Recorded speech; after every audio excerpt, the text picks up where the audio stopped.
Welcome back to the learning classes. Dear students, GST second ಪಾರ್ಟ್ದಲ್ಲಿ ನಾವು previous ಕ್ಲಾಸಲ್ಲಿ input tax ಕ್ರೀಡದಲ್ಲಿ ಬರ್ತಕ್ಕಂತಹ theory concept ಬಗ್ಗೆ ನಾವು ಡಿಸ್ಕಷನ್ ಆಗಿದೆ. ಸೊ ಅದರಲ್ಲಿ ಡೆಬಿಟ್ ನೋಟ್ ಅಂತಂದ್ರೆ ಏನು, ಕ್ರೆಡಿಟ್ ನೋಟ್ ಅಂತಂದ್ರೆ ಏನು, ಸಪ್ಲಿಮೆಂಟರಿ ಇನ್ವಾಯ್ಸಸ್ ಅಂತಂದ್ರೆ ಏನು, ಟ್ಯಾಕ್ಸ್ ಇನ್ವಾಯ್ಸ್ ಅಂತಂದ್ರೆ ಏನು, ಬಿಲ್ ಆಫ್ ಸಪ್ಲೈ ಅಂತಂದ್ರೆ ಏನು, ಇವೊಂದು ಕನ್ಸೆಪ್ಟ್ ಬಗ್ಗೆ ಡಿಸ್ಕಷನ್ ಆಗಿದೆ. ಸೊ ನಾವು ಈ ಒಂದು ಕ್ಲಾಸಲ್ಲಿ ಹೊಸ ಚಾಪ್ಟರ್ನ ಸ್ಟಾರ್ಟ್ ಮಾಡ್ತಾ ಇದ್ದೀವಿ. ಅದು first chapter, that is G S ಟಿಯ ದರಗಳು, ಅಂದರೆ G S T rates. So ನಾವು ಜಿ ಎಸ್ ಟಿ ರೇಟ್ಸ್ ಈ ಒಂದು ಚಾಪ್ಟರ್ದಲ್ಲಿ ಕಲಿಬೇಕಾಗಿದ್ದು ಡಿಫ್ರೆಂಟ್ ಟೈಪ್ಸ್ ಆಫ್ ಸಪ್ಲೈ ಬಗ್ಗೆ ಕಲಿಬೇಕು. ಅಂದರೆ taxable supply, non taxable supply, exempted supply ಬಗ್ಗೆ ಕಲಿಬೇಕು. ಸೊ ಅದರ ಜೊತೆಗೇ ನಾವು ಜಿ ಎಸ್ ಟಿಯಲ್ಲಿ ನಮ್ಮ ಇಂಡಿಯನ್ ಸಿಸ್ಟಮ್ದು ಏನು ಜಿ ಎಸ್ ಟಿ ಇದೆ ಅದರಲ್ಲಿ ಟ್ಯಾಕ್ಸ್ ಸ್ಟ್ರಕ್ಚರ್ದು ಏನು ಸ್ಟ್ರಕ್ಚರ್ ಇದೆ ಅದ್ರ ಬಗ್ಗೆ ನಾವು ಡಿಸ್ಕಷನ್ ಮಾಡಬೇಕು. ಓಕೆ, ಸೊ ಟ್ಯಾಕ್ಸ್ ಸ್ಲ್ಯಾಬ್ ಏನಿದೆ, ಎಷ್ಟು ಟೈಪ್ಸ್ ಆಫ್ ಟ್ಯಾಕ್ಸ್ ಸ್ಲ್ಯಾಬ್ಸ್ ಇವೆ, ಯಾವ ಜಿ ಎಸ್ ಟಿ ಟ್ಯಾಕ್ಸ್ ಸ್ಲ್ಯಾಬ್ದಲ್ಲಿ ಯಾವ ಗೂಡ್ಸ್ ಬರುತ್ತೆ, ಯಾವ ಸರ್ವಿಸ್ ಬರುತ್ತೆ, ಅದ್ರ ಬಗ್ಗೆ ನಾವು ಡಿಸ್ಕಷನ್ ಮಾಡಬೇಕಾಗಿದೆ. Okay, so first introduction. So ವಿಷಯನ ಡಿಸ್ಕಷನ್ ಮಾಡೋಕ್ಕಿಂತ ಮುಂಚೆ ಒಂದು ಪ್ರಶ್ನೆ. ಸೊ ಈ ಜಿ ಎಸ್ ಟಿ ರೇಟ್ಸ್ ಏನಿವೆ, ಈ ರೇಟ್ಸ್ನ ಫಿಕ್ಸ್ ಯಾರು ಮಾಡ್ತಾರೆ? ಜಿ ಎಸ್ ಟಿ ರೇಟ್ಸ್ನ ಡಿಸೈಡ್ ಯಾರು ಮಾಡ್ತಾರೆ? ಈ ರೇಟ್ ಆಫ್ ಟ್ಯಾಕ್ಸ್ದಲ್ಲಿ, ಈ rate of G S T ರೇಟ್ಸ್ದಲ್ಲಿ ಈ ಗೂಡ್ಸ್ ಬರಬೇಕು, 12% ಈ ಗೂಡ್ಸ್ ಬರಬೇಕು ಅನ್ನೋದು ಡಿಸೈಡ್ ಯಾರು ಮಾಡ್ತಾರೆ? ಓಕೆ, ಸೊ ರೇಟ್ಸ್ನ ಡಿಸೈಡ್ ಮಾಡಲಿಕ್ಕೆ ಜಿ ಎಸ್ ಟಿಗೆ ಸಂಬಂಧಪಟ್ಟಿರ್ತಕ್ಕಂತಹ ರಿಕಮೆಂಡೇಷನ್ಸ್ ಮಾಡಲಿಕ್ಕೆ ಒಂದು ಜಿ ಎಸ್ ಟಿ ಕೌನ್ಸಿಲ್ ಇದೆ. ಓಕೆ, ಸೊ ನಮ್ಮ ಇಂಡಿಯನ್ ಟ್ಯಾಕ್ಸ್ ಸಿಸ್ಟಮ್ದಲ್ಲಿ ಟ್ಯಾಕ್ಸ್ನ ಡಿಸೈಡ್ ಮಾಡಲಿಕ್ಕೆ, ಅದರ ಜೊತೆಗೇ ಥ್ರೆಶೋಲ್ಡ್ ಲಿಮಿಟ್ಸ್ನ ಡಿಸೈಡ್ ಮಾಡಲಿಕ್ಕೆ, ಎಕ್ಸಮ್ಷನ್ಸ್ ಬಗ್ಗೆ ಗೈಡ್ಲೈನ್ಸ್ ಕೊಡಲಿಕ್ಕೆ ಒಂದು ಜಿ ಎಸ್ ಟಿ ಕೌನ್ಸಿಲ್ ಇದೆ. ಸೊ ಈ G S T council recommendation ಮಾಡುತ್ತೆ. Okay,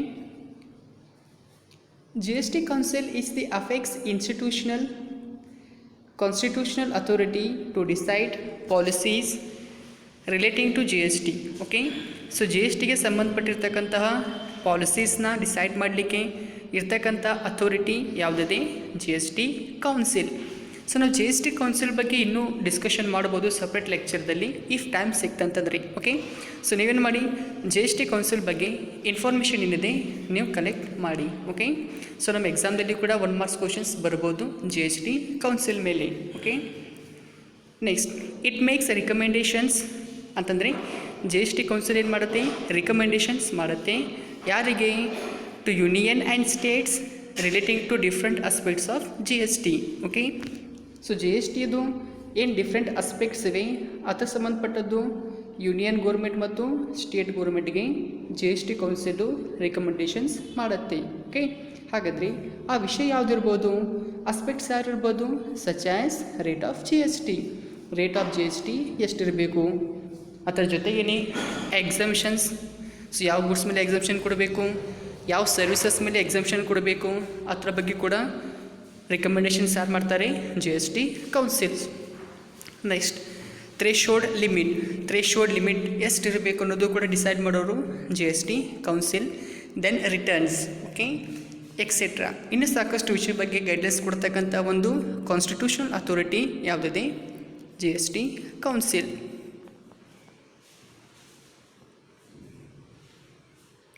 The rates of GST on goods supplied in India are classified on the basis of harmonized system of nomenclature. Okay, so GST rates ಏನಿವೆ goods ಮೇಲೆ ನಮ್ಮ ಇಂಡಿಯಾದಲ್ಲಿ classify ಯಾವ base ಮೇಲೆ ಮಾಡೀವಿ ನಾವು? ಹಾರ್ಮೋನೈಸ್ಡ್ system of ನೊಮಿನಿಕ್ಲೇಚರ್ ಅಂತಕ್ಕಂಥ ಒಂದು ಸಿಸ್ಟಮ್ ಇದೆ. ಆ ಸಿಸ್ಟಮ್ ಬೇಸ್ ಮೇಲೆ ನಾವು ಗೂಡ್ಸ್ ಮೇಲೆ ಇರ್ತಕ್ಕಂಥ ಟ್ಯಾಕ್ಸ್ನ ಏನು ಮಾಡ್ತೀವಿ? ಕ್ಲಾಸಿಫೈ ಮಾಡ್ತೀವಿ. ಓಕೆ, ಇನ್ ಹಾರ್ಮೋನೈಸ್ಡ್ ಸಿಸ್ಟಮ್ ಆಫ್ ನೊಮಿನಿಕ್ಲೇಚರ್ ಅಂತಂದರೆ ಏನು? ಇನ್ ಜಿ ಎಸ್ ಟಿಯಲ್ಲಿ ಅದರ ಇಂಪಾರ್ಟೆನ್ಸ್ ಏನಿದೆ ನಾವು ನೆಕ್ಸ್ಟ್ ಟೈಮ್ ಸಿಕ್ಕಾಗ ಡಿಸ್ಕಷನ್ ಮಾಡೋಣ. Okay, and services are classified as per services accounting code. Okay, so ನಾವು ಗೂಡ್ಸ್ ಕ್ಲಾಸಿಫೈ ಮಾಡಲಿಕ್ಕೆ ಹಾರ್ಮೋನೈಸ್ ಸಿಸ್ಟಮ್ ಆಫ್ ನೊಮಿನಿಕ್ಲೇಚರ್ ಸಿಸ್ಟಮ್ನ ಯೂಸ್ ಮಾಡ್ತೀವಿ. ಅದರ ಜೊತೆಗೇ ಸರ್ವಿಸಸ್ನ ಕ್ಲಾಸಿಫೈ ಮಾಡಲಿಕ್ಕೆ ಸರ್ವಿಸಸ್ ಅಕೌಂಟಿಂಗ್ ಕೋಡ್ನ ಸಿಸ್ಟಮ್ನ ಯೂಸ್ ಮಾಡ್ತೀವಿ. ಓಕೆ, ಸೊ ನಮ್ಮ ಎಕ್ಸಾಮ್ ದೃಷ್ಟಿಯಿಂದ ಎಕ್ಸ್ಪ್ಯಾಂಡ್ HSN ಮತ್ತು SAC 2 ಮಾರ್ಕ್ಸ್ ಕ್ವಶನ್ ಬರುತ್ತೆ. ಪ್ರೀವಿಯಸ್ ಇಯರ್ದಲ್ಲಿ ಕೂಡ ಈ ಪ್ರಶ್ನೆ ಕೇಳಿದ್ದಾರೆ. ಓಕೆ, ಸೊ ಇದ್ರ ಬಗ್ಗೆ ನಾವು ಡೀಟೇಲ್ ಆಗಿ ಡಿಸ್ಕಷನ್ ಮಾಡೋಣ ಈ ಚಾಪ್ಟರ್ ಕಂಪ್ಲೀಟ್ ಆದಮೇಲೆ ನಮಗೆ ಸಫಿಷಿಯೆಂಟ್ ಟೈಮ್ ಸಿಕ್ಕಾಗ. ಓಕೆ, ಬಟ್ ನಾವು ಫೋಕಸ್ ಮಾಡಬೇಕಾಗಿದ್ದು ಇಂಪಾರ್ಟೆಂಟ್ ಕನ್ಸೆಪ್ಟ್ ಮೇಲೆ ಮಾತ್ರ.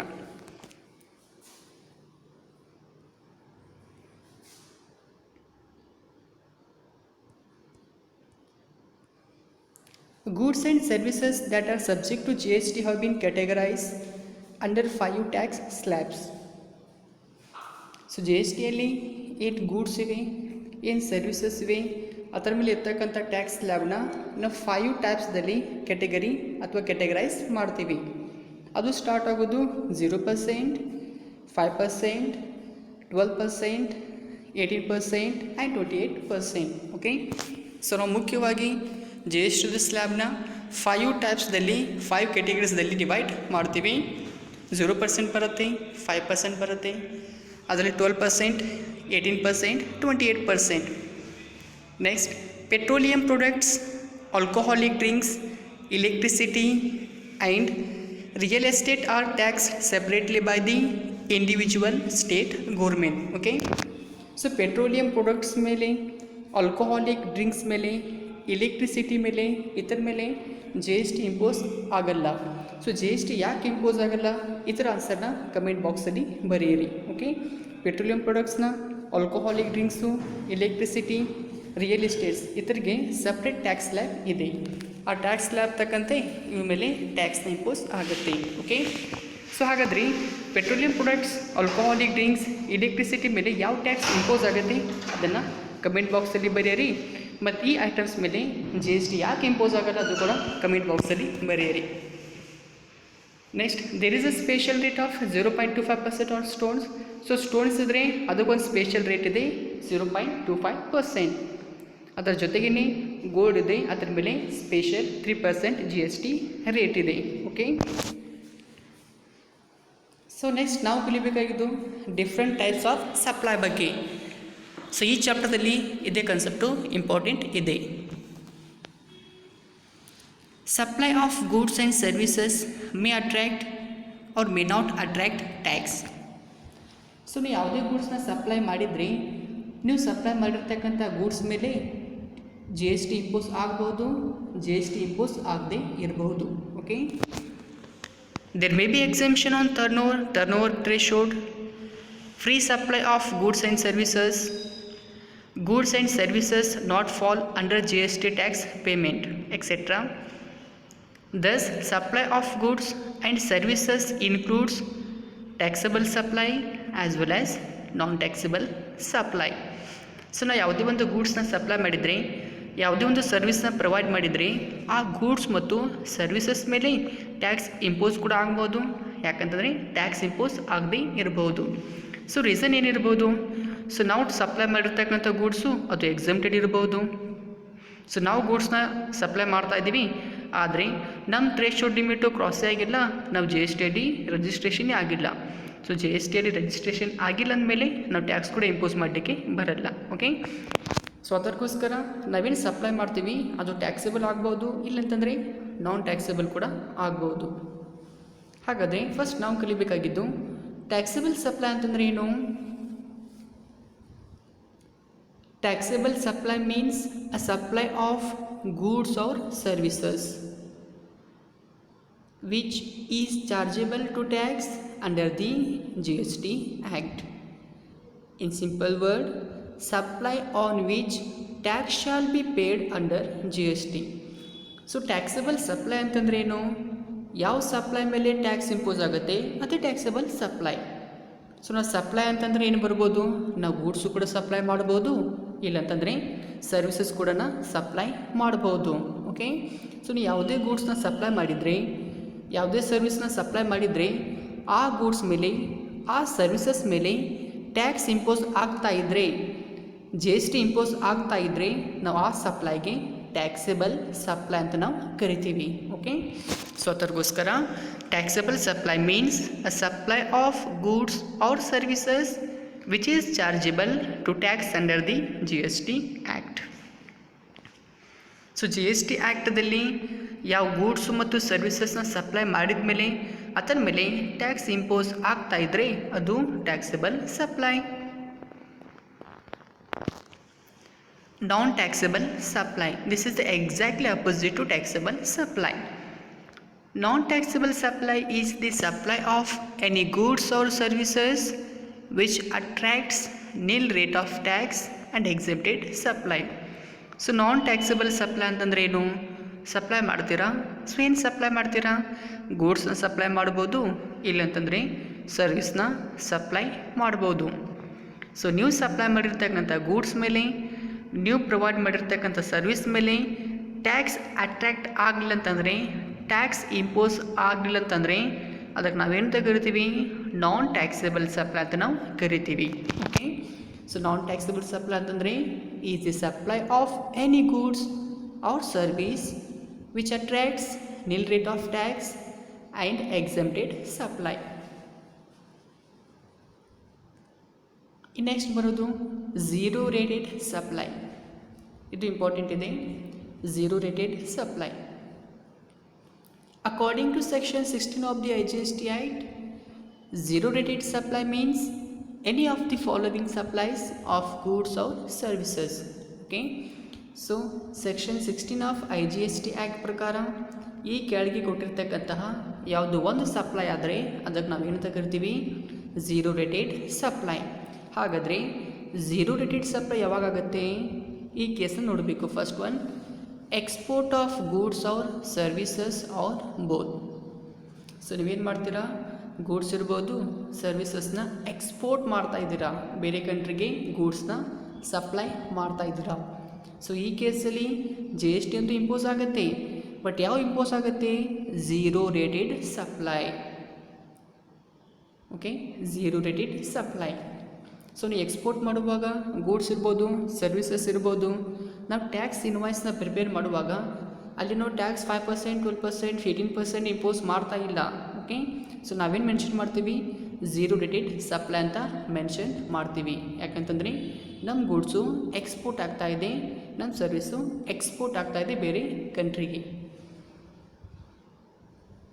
Next, supply of goods or services or both to a special economic zone developer. Okay, so special economic zone ಅಂತಂದ್ರೇನು? ನೀವು ಎಕನಾಮಿಕ್ಸಲ್ಲಿ ಕಲಿತೀರಾ. ಓಕೆ, ಸೊ ನೀವು ಸ್ಪೇಷಲ್ ಎಕನಾಮಿಕ್ ಝೋನ್ಗೆ ಗೂಡ್ಸ್ನ ಸಪ್ಲೈ ಮಾಡಿದರೆ, ಸರ್ವಿಸ್ನ ಪ್ರೊವೈಡ್ ಮಾಡಿದರೆ, ಅಥವಾ ಗೂಡ್ಸ್ ಅಥವಾ ಸರ್ವಿಸ್ ಎರಡೂ ಪ್ರೊವೈಡ್ ಮಾಡಿದರೆ, ಸಪ್ಲೈ ಮಾಡಿದರೆ, ಈ ಕೇಸಲ್ಲಿ ಕೂಡ ಟ್ಯಾಕ್ಸ್ ಇಂಪೋಸ್ ಆಗುತ್ತೆ, ಜಿ ಎಸ್ ಟಿ ಇಂಪೋಸ್ ಆಗುತ್ತೆ. ಆದರೆ ಎಷ್ಟು? Zero rated supply, 0% of tax impose ಆಗುತ್ತೆ. ಓಕೆ, ಸೊ ಈ ಕೇಸಲ್ಲಿ ಕೂಡ ನಾವು ಟ್ಯಾಕ್ಸ್ನ ಇನ್ವಾಯ್ಸ್ನ ಪ್ರಿಪೇರ್ ಮಾಡುವಾಗ ಅಲ್ಲಿ ಯಾವುದೇ ಥರ ಜಿ ಎಸ್ ಟಿ ಪರ್ಸೆಂಟೇಜ್ನು ಮೆನ್ಷನ್ ಮಾಡಲಿಕ್ಕೆ ಹೋಗಲ್ಲ. ನಾವು ಜಸ್ಟ್ ಏನಂತ ಮೆನ್ಷನ್ ಮಾಡ್ತೀವಿ? ಝೀರೋ ರೇಟೆಡ್ ಸಪ್ಲೈ ಅಂತ ಮೆನ್ಷನ್ ಮಾಡ್ತೀವಿ.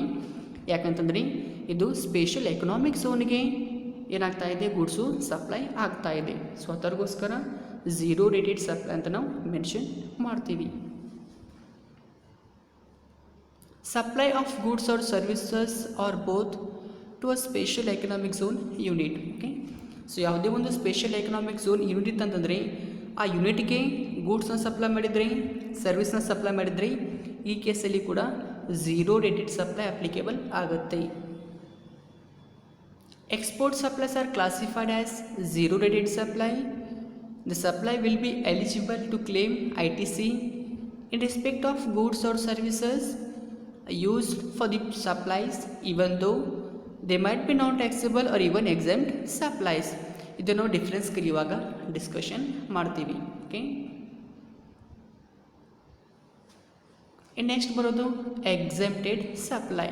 ಸೊ ನಾವು ಎಕ್ಸಂಪ್ಷನ್ ಬಗ್ಗೆ ಸಾಕಷ್ಟು ಸಲ ಡಿಸ್ಕಷನ್ ಆಗಿದೆ. ಈವನ್ ಇನ್ಕಮ್ ಟ್ಯಾಕ್ಸಲ್ಲಿ ಕೂಡ ಡಿಸ್ಕಷನ್ ಆಗಿದೆ, ಜಿ ಎಸ್ ಟಿಯಲ್ಲಿ ಎಕ್ಸೆಂಪ್ಟೆಡ್ ಗೂಡ್ಸ್ ಮತ್ತು ಸರ್ವಿಸ್ ಮೇಲೆ ಕೂಡ ಡಿಸ್ಕಷನ್ ಆಗಿದೆ. ಸೊ ಜಿ ಎಸ್ ಟಿ ರೇಟ್ಸ್ದಲ್ಲಿ ಎಕ್ಸೆಂಪ್ಟೆಡ್ ಸಪ್ಲೈ ಅಂತ ಏನಂತ ಕರಿತೀವಿ ನಾವು ನೋಡೋಣ. Exempted supply means the goods or services which attracts nil rate of tax or which may be wholly exempt from tax. So ಯಾವ ಗೂಡ್ಸು ಯಾವ ಸರ್ವಿಸಸ್ ಮೇಲೆ ನಿಲ್ ರೇಟ್ ಆಫ್ ಟ್ಯಾಕ್ಸ್ ಇಂಪೋಸ್ ಆಗುತ್ತೆ ಅಥವಾ ಆ ಗೂಡ್ಸು ಟೋಟಲಿ ಟ್ಯಾಕ್ಸ್ದಿಂದ ಎಕ್ಸೆಂಪ್ಟ್ ಆಗ್ತಾ ಇತ್ತಂದರೆ ಅಂಥ ಗೂಡ್ಸ್ನ ಅಂಥ ಸರ್ವಿಸಸ್ನ ನೀವು ಸಪ್ಲೈ ಮಾಡಿದರೆ ಅದಕ್ಕೆ ನಾವು ಎಕ್ಸೆಂಪ್ಟೆಡ್ ಸಪ್ಲೈ ಅಂತ ನಾವು ಕರಿತೀವಿ. It includes non taxable supply. So exempted ಸಪ್ಲೈದಲ್ಲಿ ನಾನ್ ಟ್ಯಾಕ್ಸಬಲ್ ಸಪ್ಲೈ ಕೂಡ ಇನ್ಕ್ಲೂಡ್ ಇರುತ್ತೆ. In the case of exempt supply the taxable person is not required to pay tax on supply. So exempted ಸಪ್ಲೈದಲ್ಲಿ exempted supply ಇದ್ದರೆ so taxable person ಟ್ಯಾಕ್ಸ್ನ pay ಮಾಡೋ ಅವಶ್ಯಕತೆ ಇಲ್ಲ. ಯಾಕಂತಂದರೆ ಅದು ಹೋಲಿ ಎಕ್ಸೆಂಪ್ಟ್ ಫ್ರಮ್ ಟ್ಯಾಕ್ಸ್ ಇರುತ್ತೆ ಅಥವಾ ನಿಲ್ ರೇಟ್ ಆಫ್ ಟ್ಯಾಕ್ಸ್ ಇರುತ್ತೆ. ಸೊ ಇಲ್ಲಿ ಕೂಡ ಒಂದು ಡೆಫಿನೇಷನ್ ಇದೆ. ಸೊ ಡೆಫಿನೇಷನ್ ನೀವೇ ಓದ್ಕೊಳ್ಳಿ. Next, thus exempt supply includes. So exempt ಸಪ್ಲೈದಲ್ಲಿ ಏನೇನು ಇನ್ಕ್ಲೂಡ್ ಇರುತ್ತೆ? ನಾನ್ ಟ್ಯಾಕ್ಸಬಲ್ ಸಪ್ಲೈ ಕೂಡ ಇರುತ್ತೆ, supply attracting nil rate of tax ಕೂಡ ಇರುತ್ತೆ. ಅದರ ಜೊತೆಗೇ ಅಂಡರ್ ಸೆಕ್ಷನ್ 11ದಲ್ಲಿ ಬರ್ತಕ್ಕಂತಹ ಎಕ್ಸೆಂಪ್ಷನ್ ಕೂಡ ಇದರಲ್ಲಿ ಇರುತ್ತೆ. ಓಕೆ, ಸೊ ಎಕ್ಸೆಂಪ್ಟ್ ಸಪ್ಲೈ ಅಂತಂದ್ರೆ ಏನು? ಯಾವ supply nil rate of tax attract ಮಾಡುತ್ತೆ, ಇಲ್ಲಂತಂದರೆ ಯಾವ ಗೂಡ್ಸು ನಾವು ಸಪ್ಲೈ ಮಾಡಿದರೆ ಅದು ಸಂಪೂರ್ಣವಾಗಿ ಟ್ಯಾಕ್ಸ್ದಿಂದ ಎಕ್ಸೆಂಪ್ಟ್ ಆಗುತ್ತೆ ಅಂಥ ಗೂಡ್ಸ್ನ ಸಪ್ಲೈ ಮಾಡಿದರೆ ಅದು ಎಕ್ಸೆಂಪ್ಟೆಡ್ ಸಪ್ಲೈ ಆಗುತ್ತೆ. ಓಕೆ, ಸೊ ಇವತ್ತಿನ ಕ್ಲಾಸಲ್ಲಿ ಇಷ್ಟು ಡಿಸ್ಕಷನ್ ಆಗಿದೆ. ಸೊ ನಾವು ರಿಮೈನಿಂಗ್ ಕನ್ಸೆಪ್ಟ್ನ ನೆಕ್ಸ್ಟ್ ಕ್ಲಾಸಲ್ಲಿ ಡಿಸ್ಕಷನ್ ಮಾಡೋಣ. ನಮ್ಮ ನೆಕ್ಸ್ಟ್ ಕ್ಲಾಸಲ್ಲಿ ಈ ಎಲ್ಲ ಸಪ್ಲೈಸ್ ನಡುವೆ ಇರ್ತಕ್ಕಂತಹ ವ್ಯತ್ಯಾಸ ಬಗ್ಗೆ ಡಿಸ್ಕಷನ್ ಮಾಡೋಣ. ಓಕೆ, ಸೊ ಹಾಗಾದರೆ ನಾವು ಸಿಗೋಣ ನೆಕ್ಸ್ಟ್ ಕ್ಲಾಸಲ್ಲಿ. ಅಲ್ಲಿವರೆಗೆ stay home, stay safe. Thank you.